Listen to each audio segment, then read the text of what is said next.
Dengue समौग पर काबू पाने की कोशिशों में कोताही के मुतहम्मिल नहीं हो सकते।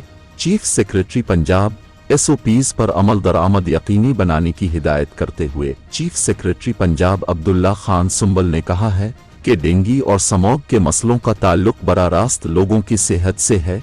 इस अहम मामले पर किसी किस्म की गफलत कोताही के मुतहम्मिल नहीं हो सकते। उन्होंने ये हिदायत सिविल सेक्रेटरीट में मुनक़िद कमिश्नर्स और डिप्टी कमिश्नर्स के वीडियो लिंक इजलास की सदारत करते हुए की। इजलास में डेंगू और समौग की रोकथाम के लिए किए जाने वाले इक़दामात का तफसीली जायजा लिया गया। चीफ सेक्रेटरी ने कहा कि पंजाब के इंसदाद डेंगू इक़दामात को काबिल तक़लीद करार दिया जाता है। फील्ड अफसरान डेंगू और समौग पर काबू पाने के लिए एसओपीज पर अमल दरामद यकीनी बनाएं।